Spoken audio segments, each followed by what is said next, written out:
दोस्तों ये तस्वीरें 2014 में चाइना में ली गई थीं, जब 11 वर्कर्स एक पहाड़ पर बगैर किसी प्रॉपर हिफाजत के रास्ता बना रहे थे।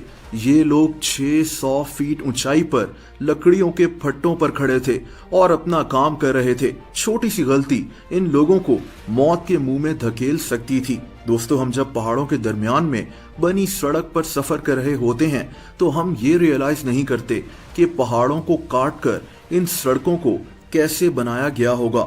इसकी सबसे बड़ी मिसाल हमारे मुल्क में मौजूद कराक्रम हाईवे है।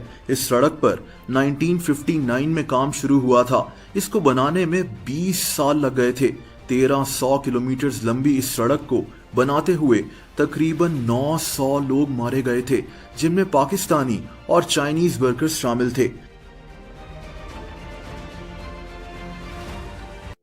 दोस्तों पहाड़ों के अंदर से सड़क बनाना आसान काम नहीं है। सबसे पहले तो उस जगह का सर्वे किया जाता है ताकि पता लगाया जा सके कि सड़क किस जगह से निकालनी है, पहाड़ का कौन सा हिस्सा कैसा है और किस हिस्से में सड़क बनाना आसान होगा।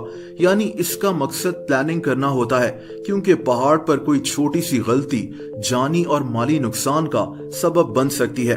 दोस्तों पहाड़ों में सड़क को नीचे से ऊपर की तरफ तामीर किया जाता है।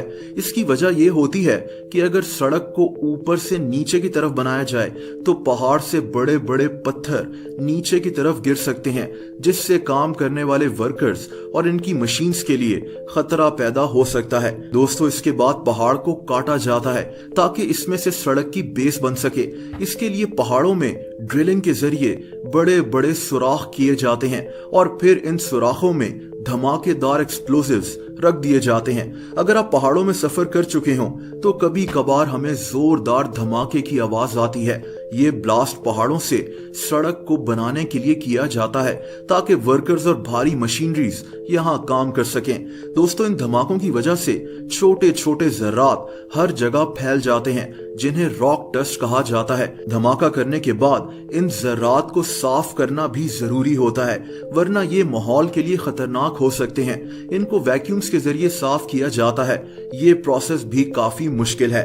दोस्तों जो भारी भारी मशीन्स पहाड़ों पर काम करती हैं, इनमें एक्सकेवेटर्स और बुलडोजर्स शामिल होते हैं। इन मशीन्स को या तो यहाँ तक चला कर लाया जाता है या फिर कुछ केसेस में हेलीकॉप्टर्स के जरिए भी पहाड़ के ऊपर छोड़ दिया जाता है।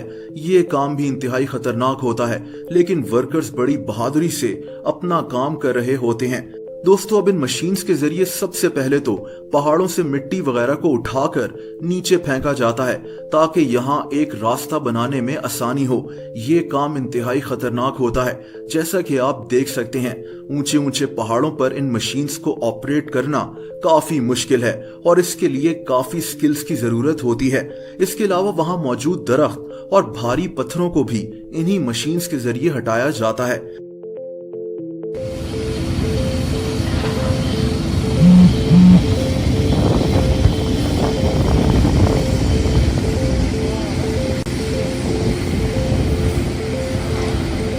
जब ये रास्ता स्मूथ हो जाए यानी एक सीधे लेवल पर आ जाए तो फिर इस पर सड़क बनाने का काम शुरू किया जाता है। मटेरियल्स जैसा कि मिट्टी, कंक्रीट, लाइमस्टोन्स और इन जैसी दूसरी चीजों को सड़क बनाने के लिए पहाड़ के ऊपर पहुंचाना भी आसान काम नहीं होता।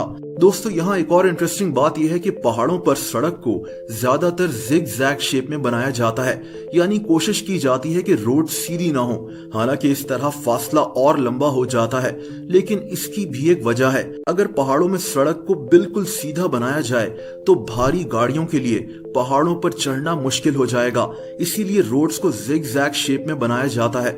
इस तरह सड़क की स्टीपनेस कम हो जाती है और गाड़ियों के लिए पहाड़ पर चढ़ना आसान हो जाता है।